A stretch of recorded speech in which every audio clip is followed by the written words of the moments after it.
சென்னையில் வெள்ளி விலை வரலாறு காணாத ஏற்றம் கண்டுள்ளது. தங்கம் விலையும் ஒரு சவரன் மீண்டும் 73,000 ரூபாயை கடந்துள்ளது. இன்று காலை நிலவரப்படி 22 காரட் ஆபரண தங்கம் கிராமிற்கு 65 ரூபாய் விலை உயர்ந்து 9,140 ரூபாய்க்கும், ஒரு சவரன் 520 ரூபாய் விலை அதிகரித்து 73,120 ரூபாய்க்கும் விற்பனை செய்யப்படுகிறது. வெள்ளி விலை இதுவரை இல்லாத அளவாக 1 கிராம் 4 ரூபாய் உயர்ந்து 125 ரூபாய்க்கு விற்பனையாகிறது.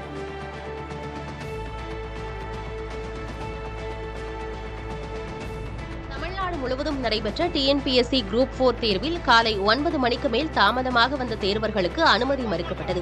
9 மணிக்கு கேட்ட க்ளோஸ் பண்ணி போடுங்க.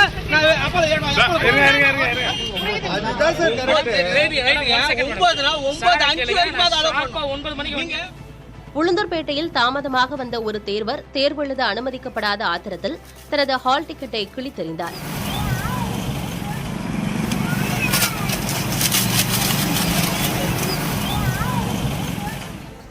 வாணியம்பாடி, காரைக்குடி, புதுக்கோட்டை மற்றும் ஈரோடு போன்ற பல மாவட்டங்களில் சில நிமிடங்கள் தாமதமாக வந்த தேர்வர்கள் காவலர்களிடம் கெஞ்சியும் அனுமதி கிடைக்காததால் ஏமாற்றத்துடன் திரும்பிச் சென்றனர்.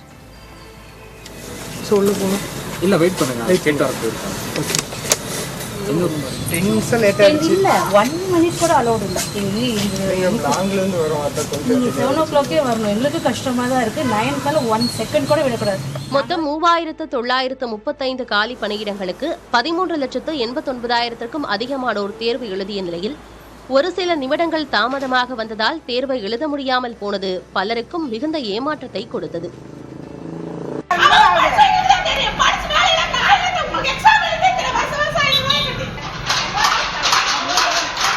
விட்டா ஒரு 5 நிமிஷம் தாமதானா என்ன விட்டா எம்மா பேர் நிக்கிறாங்க. எத்தனை பேர் வாழ்க்கலாம்?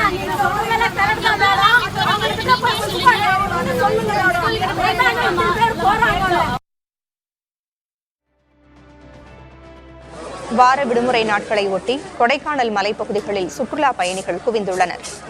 கோடை விடுமுறையின் போது இ-பாஸ் நடைமுறை இருந்ததால் சுற்றுலாவை நம்பியிருந்த வணிகர்கள் பாதிக்கப்பட்டனர். ஜூன் மாதத்தில் சுற்றுலா பயணிகள் வருகை குறைந்து காணப்பட்டது. இந்நிலையில் ஜூலை தொடங்கிய வார விடுமுறை நாட்களில் சுற்றுலா பயணிகள் வருகை அதிகரித்துள்ளது. கொடைக்கானலில் நிலவும் ரம்மியமான காலநிலையை ரசித்தும் படகு சவாரி, குதிரை சவாரி செய்தும் பயணிகள் மகிழ்கின்றனர். இதனால் சிறு வணிகர்கள் நிம்மதி பெருமூச்சு விடுகின்றனர்.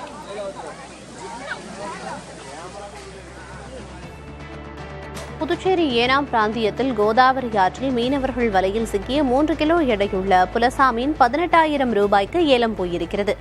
கனமழை காரணமாக கோதாவரி ஆற்றில் வெள்ளப்பெருக்கு ஏற்பட்ட நிலையில் மீனவர்களின் வலையில் புலசா மீன் சிக்கியிருக்கிறது. மீன்களின் ராஜா என்றழைக்கப்படும் புலசா மீனை ஏலம் எடுப்பதில் கடும் போட்டி நிலவிய நிலையில் இறுதியாக 18,000 ரூபாய்க்கு ஏலம் போனது. கன்னியாகுமரி மாவட்டம் பார்வதிபுரத்திற்கு அருகே இரச்சகுளம் சாலையில் சாண்ட் ஏற்றி வந்த 16 சக்கரங்கள் கொண்ட லாரி நிலை தடுமாறி வயலுக்குள் கவிழ்ந்து விபத்திற்குள்ளானது. ஓட்டுநர் தப்பிய நிலையில் விபத்தின் காட்சி சமூக வலைதளங்களில் பரவி வருகிறது. விபத்து குறித்து விசாரணை நடைபெற்று வருகிறது. நாமக்கல் மண்டலத்தில் முட்டை விலை கடந்த 2 நாட்களில் 40 காசுகள் குறைந்துள்ளது. ஆடி மாதம் தொடங்க உள்ள நிலையில் அசைவ உணவு உண்ணும் பழக்கம் குறைந்திருப்பதால் முட்டை விற்பனை சரிந்துள்ளது. இதனால் முட்டை ஒன்றின் பண்ணை கொள்முதல் விலை 5 ரூபாய் 35 காசுகளாக நிர்ணயம் செய்யப்பட்டுள்ளது. விற்பனையை அதிகரிக்கும் நோக்கில் இந்த விலை குறைப்பு செய்யப்பட்டிருப்பதாக முட்டை உற்பத்தியாளர்கள் தெரிவித்துள்ளனர். தேனி அரசு மருத்துவக் கல்லூரி மருத்துவமனையில் அறுவை சிகிச்சைக்கு பின் ஏற்பட்ட இரத்த கசிவால் கர்ப்பிணி பெண் ஜெயலட்சுமி உயிரிழந்தார். அவரது இறப்பிற்கு மருத்துவர்களின் அலட்சியமே காரணம் என கூறி கணவரும் உறவினர்களும் 1.5 வயது குழந்தையுடன் மறியலில் ஈடுபட்டனர். தேசிய நெடுஞ்சாலையில் 1 மணி நேரம் நடந்த மறியலால் குமுளி மதுரை சாலையில் போக்குவரத்து கடுமையாக பாதிக்கப்பட்டது. காவல்துறையினரின் பேச்சுவார்த்தைக்கு பின் உயிரிழந்த பெண்ணின் உறவினர்கள் போராட்டத்தை கைவிட்டனர். தொடர்ந்து தங்கள் மகளுக்கு நீதி கேட்டு தேனி மாவட்ட ஆட்சியர் அலுவலகத்தில் குடும்பத்தினர் மனு அளித்தனர்.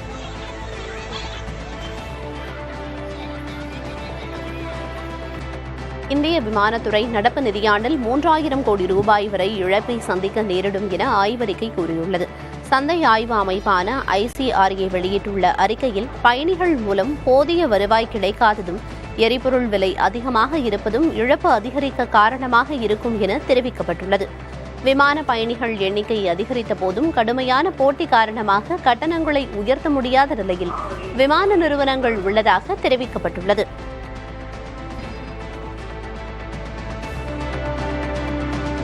விமானத்தின் என்ஜினுக்குள் விழுந்து ஒருவர் உயிரிழந்த அதிர்ச்சி சம்பவம் இத்தாலியில் பரபரப்பான மிலன் பெர்கமோ விமான நிலையத்தில் நிகழ்ந்துள்ளது. இத்தாலியின் தேசிய செய்தி நிறுவனமான ANSA இந்த தகவலை வெளியிட்டுள்ளது.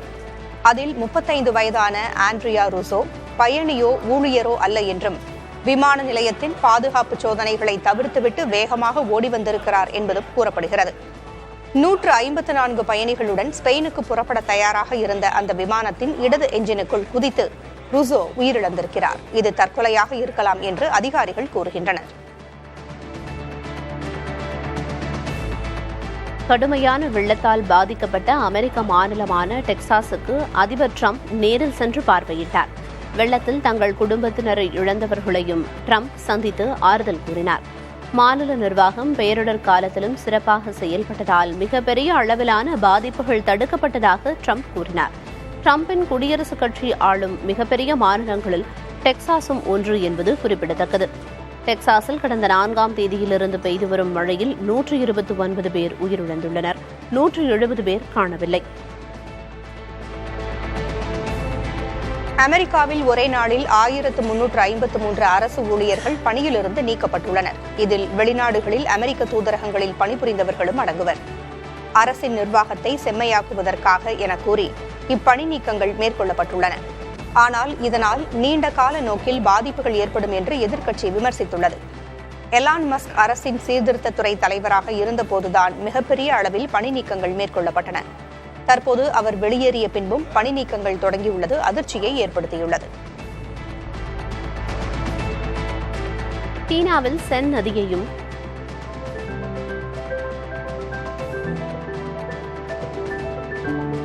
சீனாவின் செந்நதியையும் அதில் வாழும் அரிய வகை மீன் இனங்களையும் பாதுகாக்க சுமார் 300 சிறிய அணைகள் இடிக்கப்பட்டுள்ளன.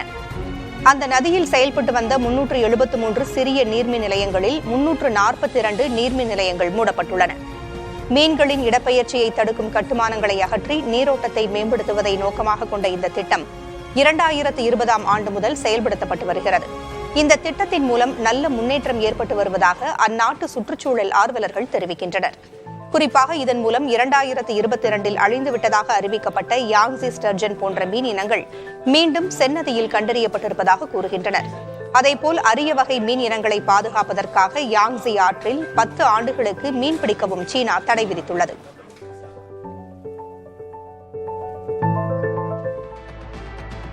தென்னாப்பிரிக்காவில் உலகக்கோப்பை அலைச்சறுக்கு லீக் சுற்று போட்டிகள் நடைபெற்று வருகின்றன.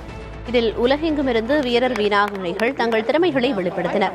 பெண்கள் பிரிவில் ஆஸ்திரேலிய வீராங்கனை மோலி பெக்லும் வெற்றி பெற்று இறுதிப் போட்டிக்கு தகுதி பெற்றார். அமெரிக்காவின் கேப்ரியலா பிரையன் 2வது இடம் பிடித்தார்.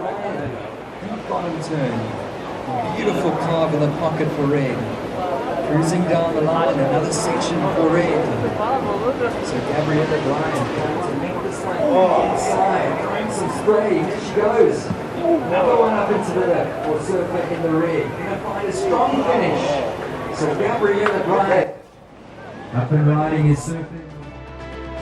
பாகிஸ்தானில் லஷ்கர்-e-தொய்பா மற்றும் ஜெய்ஷ்-இ-முகமது போன்ற பயங்கரவாத அமைப்புகள் நேபாளம் வழியாக இந்தியாவை தாக்க திட்டமிட்டிருப்பதாக நேபாள அதிபரின் ஆலோசகர் சுனில் பகதூர் தாபா எச்சரித்துள்ளார். இந்திய நேபாள எல்லைப் பகுதிகளில் குறைவான சோதனை சாவடிகளை இருப்பதால் நேபாளம் வழியாக இந்தியாவிற்குள் ஊடுருவுவது எளிதாகிறது என்றும் அவர் கூறினார். இதை எதிர்கொள்ள இந்தியா மற்றும் நேபாளத்திடையே வலுவான ஒத்துழைப்பு தேவை என்றும் அவர் வலியுறுத்தினார். நடப்பு நிதியாண்டில் பழைய கார்கள் விற்பனை 8 முதல் 10 விழுக்காடு வளர்ச்சிக்கான வாய்ப்பிருப்பதாக ஆய்வு நிறுவனமான கிறிசல் ரேட்டிங்ஸ் கணித்திருக்கிறது. நவீன டிஜிட்டல் பயன்பாடு, சுலபமான கடன் வசதி போன்ற காரணங்களால் நடப்பாண்டில் 60 லட்சம் பழைய கார்கள் விற்பனையாக வாய்ப்பிருப்பதாக தெரிவிக்கப்பட்டுள்ளது. பழைய கார்களின் சந்தை மதிப்பு 4 லட்சம் கோடியாக அதிகரித்திருப்பதாகவும் கிறிசல் கூறியுள்ளது. அதே நேரத்தில் புது கார்கள் விற்பனையோடு ஒப்பிட்டால் பழைய கார்கள் விற்பனை 1.4 விழுக்காடு அதிகரித்திருப்பதாகவும் தெரிவிக்கப்பட்டுள்ளது. பிரபல சமூக வலைதளமான எக்ஸ் இந்தியாவில் உள்ள கணக்குகளுக்கு சந்தா கட்டணத்தை 48% வரை குறைத்துள்ளது. மொபைல் பயன்பாட்டில் பிரீமியம் சந்தா கட்டணம் மாதம் 900 ரூபாயிலிருந்து 470 ரூபாயாக குறைக்கப்பட்டுள்ளது. வெப் பிளாட்பார்த்தில் சந்தா கட்டணம் 650 ரூபாயிலிருந்து 427 குறைந்துள்ளது. பேசிக் பிளானுக்கு வருடாந்திர கட்டணம் 2590 ரூபாயிலிருந்து 1700 ரூபாயாக சரிவடைந்துள்ளது. விளம்பரம் இல்லாத பிரீமியம் பிளஸ் கணக்குகளும் 26% வரை குறைவான விலையில் கிடைக்கின்றன. தமிழ்நாட்டில் கூட்டணி அரசு அமைய வாய்ப்பே இல்லை என்றும் திமுக அறுதி பெரும்பான்மையுடன் ஆட்சியை கைப்பற்றும் என்றும் மதிமுக பொதுச் செயலாளர் வைகோ தெரிவித்துள்ளார். இந்தியாவிலேயே அரசியலில் ஓரங்கட்டி ஒதுக்கப்பட வேண்டிய ஒரு நபர் அமித்ஷா. அவர்தான் இந்துத்துவ சக்திகளுக்கு முதுகெலும்பாக இருந்து கொண்டு தூண்டிவிடுகிறார். ஆகவே தமிழ்நாட்டு மக்கள் கூட்டணி அரசை ஏற்க மாட்டார்கள் என்பதோடு அதுக்கு வாய்ப்பே இல்லாமல் செய்து திராவிட முன்னேற்ற கழகத்துக்கு அறுதி பெரும்பான்மையை, இண்டிவிஜுவல் அப்சல்யூட் மெஜாரிட்டியை வாக்காளர்கள் தரப்போகிறார்கள். அமித்ஷா அதையும் பார்க்கத்தான் போகிறார். அமெரிக்காவில் ஒரே நாளில் 1353 அரசு ஊழியர்கள் பணியிலிருந்து நீக்கப்பட்டுள்ளனர். இதில் வெளிநாடுகளில் அமெரிக்க தூதரகங்களில் பணிபுரிந்தவர்களும் அடங்குவர். அரசு நிர்வாகத்தை செம்மையாக்குவதற்காக என்று கூறி இந்த பணி நீக்கங்கள் மேற்கொள்ளப்பட்டுள்ளன. ஆனால் இதனால் நீண்டகால நோக்கில் பாதிப்புகள் ஏற்படும் என எதிர்க்கட்சி விமர்சித்துள்ளது. எலான் மஸ்க் அரசின் சீர்திருத்தத்துறை தலைவராக இருந்தபோதுதான் மிகப்பெரிய அளவில் பணி நீக்கங்கள் மேற்கொள்ளப்பட்டன. தற்போது அவர் வெளியேறிய பின்பும் பணி நீக்கங்கள் தொடங்கியுள்ளது அதிர்ச்சியை ஏற்படுத்தியுள்ளது.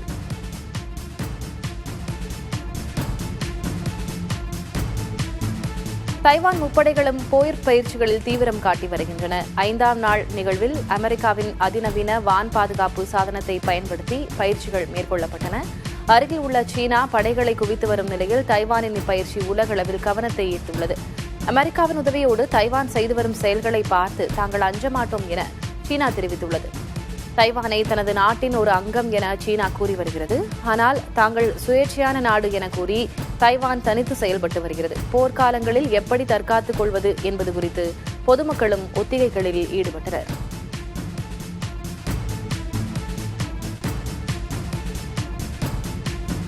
கடுமையான வெள்ளத்தால் பாதிக்கப்பட்ட அமெரிக்க மாநிலமான டெக்சாஸுக்கு அதிபர் டிரம்ப் நேரில் சென்று பார்வையிட்டார். வெள்ளத்தில் தங்கள் குடும்பத்தினரை இழந்தவர்களையும் டிரம்ப் சந்தித்து ஆறுதல் கூறினார். மாநில நிர்வாகம் பேரிடர் காலத்திலும் சிறப்பாக செயல்பட்டதால் மிகப்பெரிய அளவிலான பாதிப்புகள் தடுக்கப்பட்டதாக டிரம்ப் கூறினார். டிரம்பின் குடியரசுக் கட்சி ஆளும் மிகப்பெரிய மாநிலங்களில் டெக்சாஸும் ஒன்று என்பது குறிப்பிடத்தக்கது. டெக்சாஸில் கடந்த 4ஆம் தேதியிலிருந்து பெய்து வரும் மழையில் 129 பேர் உயிரிழந்திருக்கிறார்கள். 170 பேர் காணவில்லை.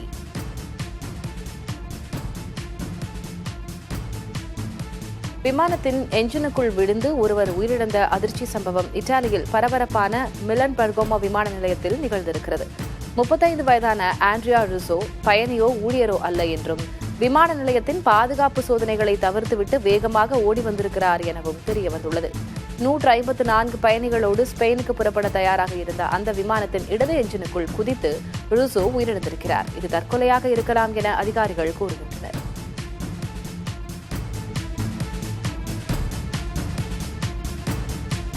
வடகொரியாவுக்கு தங்கள் ராணுவ பலத்தை வெளிக்காட்டும் விதமாக அமெரிக்கா, தென்கொரியா மற்றும் ஜப்பான் ஆகிய நாடுகள் இணைந்து வான்வழி போர் பயிற்சியை மேற்கொண்டுள்ளன. அணுகுண்டுகளை வீசும் திறன் கொண்ட அமெரிக்காவின் P-52H விமானமும் பயிற்சியில் பங்கேற்றது. சர்வதேச கடற்பரப்பில் இந்த போர் பயிற்சி நடைபெற்ற நிலையில் பிராந்திய பாதுகாப்பை அச்சுறுத்தும் அனைத்து சட்டவிரோத நடவடிக்கைகளையும் வடகொரியா நிறுத்த வேண்டும் என 3 நாடுகளின் உயர்மட்ட ராணுவ அதிகாரிகள் எச்சரித்துள்ளனர். அதேபோல இந்தோ பசிபிக் பிராந்தியம் மற்றும் அதற்கு அப்பால் உள்ள பகுதிகளை நிலைகுலையச் செய்யும் நடவடிக்கைகளையும் நிறுத்திக் கொள்ள வேண்டும் எனவும் கூறியுள்ளனர். ரஷ்ய வெளியுறவுத்துறை அமைச்சர் செர்ஜி லாவ்ரோவ் வடகொரிய பயணம் மேற்கொண்டுள்ள போது இந்த எச்சரிக்கை விடுக்கப்பட்டுள்ளது முக்கியத்துவம் வாய்ந்ததாக கருதப்படுகிறது. உக்ரைனுடன் போரில் ஈடுபட்டுள்ள ரஷ்யாவுக்கு வடகொரிய ராணுவ வீரர்களையும் வழங்கி உதவி செய்து வருவது குறிப்பிடத்தக்கது.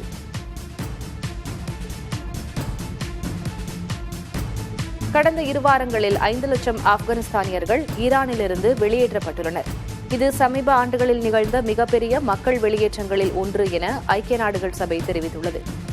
இஸ்ரேலுடனான மோதலின் போது அந்நாட்டிற்காக ஆப்கானிஸ்தானியர்கள் உளவு பார்த்ததாக கூறி ஈரான் இந்த வெளியேற்ற நடவடிக்கையை மேற்கொண்டுள்ளது. அங்கிருந்து வெளியேற்றப்படுபவர்கள் தங்கள் வாழ்வாதாரத்தை இழந்துள்ளனர்.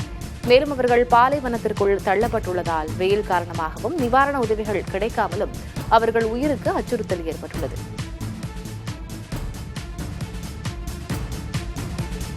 பாகிஸ்தானின் லஷ்கர்-இ-தொய்பா மற்றும் ஜெய்ஷ்-இ முகமது போன்ற பயங்கரவாத அமைப்புகள் நேபாளம் வழியாக இந்தியாவை தாக்க திட்டமிட்டுள்ளதாக நேபாள அதிபரின் ஆலோசகர் சுனில் பகதூர் தாபா எச்சரித்துள்ளார். இந்திய நேபாள எல்லைப் பகுதிகளில் குறைவான சோதனைச் சாவடிகளே இருப்பதால் நேபாளம் வழியாக இந்தியாவுக்குள் ஊடுருவுவது எளிதாகிறது என்றும் அவர் கூறியுள்ளார். இதை எதிர்கொள்ள இந்தியா மற்றும் நேபாளத்திடையே வலுவான ஒத்துழைப்பு தேவை என்றும் அவர் வலியுறுத்தினார்.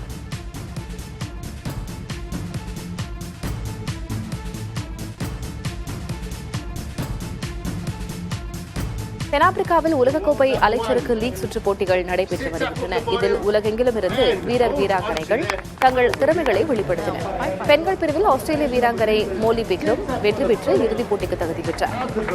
அமெரிக்காவின் கேப்ரியலா பிரைன் இரண்டாவது இடம் பிடித்தார்.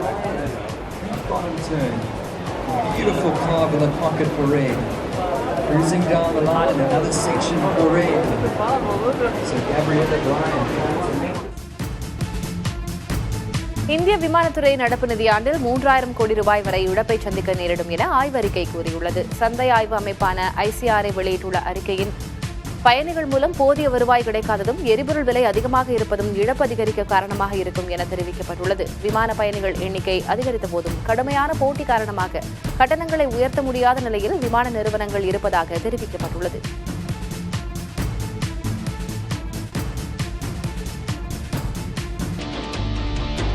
இந்தியாவில் செல்போன்கள் உற்பத்தி ஆலைகள் 300ஆக அதிகரித்திருப்பதாக பிரதமர் மோடி தெரிவித்துள்ளார். 51,000 பேருக்கு மத்திய அரசின் பல்வேறு துறைகளில் பணி ஆணைகளை வழங்கி பிரதமர் மோடி காணொலி முறையில் பேசினார். அரசு மற்றும் தனியார் துறைகளில் அதிக அளவில் வேலைவாய்ப்புகளை ஏற்படுத்த முயற்சித்து வருவதாக அவர் குறிப்பிட்டார். கடந்த 10 ஆண்டுகளில் 25 கோடி பேர் வறுமையின் பிடியிலிருந்து மீட்கப்பட்டிருப்பதாகவும் அதிக அளவில் வேலைவாய்ப்புகள் ஏற்படுத்தப்பட்டதே இதற்கு காரணம் என்றும் அவர் கூறினார். மின்னணு சாதனங்கள் உற்பத்தி 11 ஆண்டுகளில் 5 மடங்கு அதிகரித்துள்ளதாகவும் 10 ஆண்டுகளுக்கு முன் 2-3 இடங்களில் மட்டுமே செல்போன்கள் தயாரிக்கப்பட்டதாகவும் தற்போது அது 300ஆக உயர்ந்திருப்பதாகவும் பிரதமர் கூறினார். பாதுகாப்பு துறைக்கான ஆயுதங்கள் உள்ளிட்டவற்றின் உற்பத்தி 1.25 லட்சம் கோடி ரூபாயை தாண்டியுள்ளதாகவும் அவர் தெரிவித்தார். இந்தியாவின் வலிமையை உலகமே உணர்ந்திருப்பதாகவும் பிரதமர் மோடி பெருமிதம் தெரிவித்தார். பொதுவுடைமை கட்சி ஆளும் கேரளாவில் மாணவர்களிடையே சமத்துவத்தை ஏற்படுத்த புதிய முன்னெடுப்பு ஒன்று தொடங்கப்பட்டுள்ளது. இதன்படி மாணவர்களை முன்வரிசை, நடுவரிசை, பின்வரிசை என ஒருவருக்கு பின் ஒருவராக அமர வைக்காமல் அரைவட்ட வடிவில் வரிசையாக அமர வைக்கும் ஏற்பாடு தொடங்கியுள்ளது. கொல்லம் அருகே உள்ள வலக்கோம் என்ற ஊரில் உள்ள அரசு பள்ளியில் இந்த வித்தியாசமான முயற்சி மேற்கொள்ளப்பட்டுள்ளது. முன்வரிசை, நடுவரிசை, பின்வரிசை என்ற ரீதியில் படிப்பு திறன் அடிப்படையில் அமர வைப்பது பாரபட்சமானது என்ற கருத்தின் அடிப்படையில் இந்த மாற்றம் மேற்கொள்ளப்பட்டுள்ளது. ஸ்தானார்த்தி ஸ்ரீகுட்டன் என்ற மலையாள திரைப்படத்தில் எல்லா மாணவர்களும் முன்வரிசையில் அமர்ந்திருப்பது போன்ற காட்சி கவனம் ஈர்த்த நிலையில் அது இப்பள்ளிக்கு முன்னுதாரணமாகியுள்ளது. இதன் மூலம் மாணவர்களுக்கு கூடுதல் கவனம் செலுத்த முடியும் என ஆசிரியை மீரா கூறியுள்ளார். கேரளாவில் ஏற்கனவே 8 பள்ளிகளிலும் பஞ்சாபில் 1 பள்ளியிலும் இதுபோன்ற வகுப்பறை அமைப்பு இருப்பதாக தகவல் வெளியாகியுள்ளது. இந்த புதிய நடைமுறையை பிரபல தொழிலதிபர் ஆனந்த் மஹிந்திரா வரவேற்றுள்ளார்.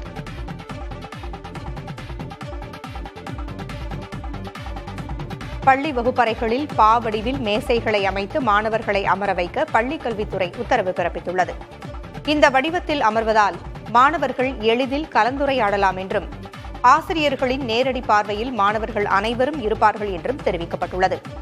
இதுகுறித்து பள்ளிக் கல்வித்துறை இயக்குநர் வெளியிட்ட அறிக்கையில் இந்த முறையால் மாணவர்கள் யாரும் தனித்து விடப்பட மாட்டார்கள் என்றும் அனைவருக்கும் சமமான வாய்ப்பு கிடைக்க வழிவகுக்கும் என்றும் தெரிவிக்கப்பட்டுள்ளது. கரும்பலகையை மாணவர்கள் அனைவரும் தெளிவாக காண்பது, மாணவர்கள் எளிதில் சென்று வருவது ஆகியவற்றை உறுதிப்படுத்த வேண்டும் என்று அறிவுறுத்தப்பட்டுள்ளது. இதுகுறித்து பள்ளிகளின் தலைமை ஆசிரியர்களுக்கு அனைத்து மாவட்ட தலைமை கல்வி அதிகாரிகளும் அறிவுறுத்தல்களை வழங்க வேண்டும் என்று தெரிவிக்கப்பட்டுள்ளது.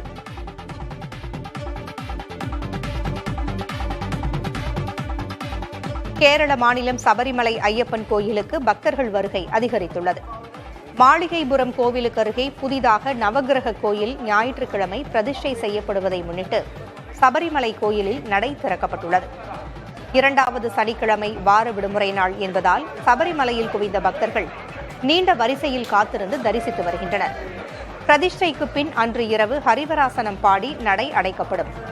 பின்னர் மலையாள கருக்கிடகம், தமிழின் ஆடி மாதங்களின் பூஜைக்காக வரும் 16ஆம் தேதி மீண்டும் நடை திறக்கப்படுகிறது. உத்தரகாண்ட் மாநிலம் கோட்வார் டுகட்டா சாலையில் சென்ற காரை திடீரென்று வழிமறித்த யானை கூட்டத்தால் காரில் இருந்தவர்கள் பயத்தில் உறைந்தனர். சாலையின் இருபுறமும் வாகனங்கள் அணிவகுத்து நின்றதால் அப்பகுதியில் நீண்ட நேரம் போக்குவரத்து பாதிப்பு ஏற்பட்டது. உடனே அங்கு வந்த வனத்துறையினர் பட்டாசு வெடித்து யானைகளை விரட்டினர்.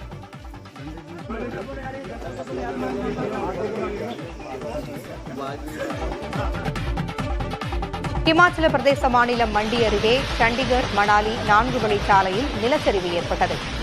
மழை முன்னெச்சரிக்கை காரணமாக மொத்தம் 249 சாலைகள் மூடப்பட்டுள்ளன.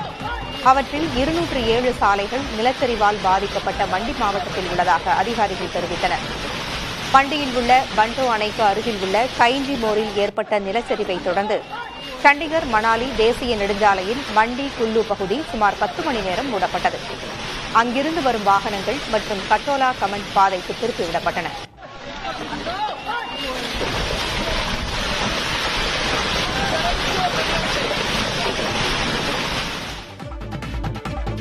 கர்நாடக மாநிலம் விஜயபுரா மாவட்டம் மனக்கோலி பகுதியில் உள்ள கனரா வங்கியில் நடந்த கொள்ளை சம்பவம் தொடர்பாக 12 பேர் கைது செய்யப்பட்டுள்ளனர்.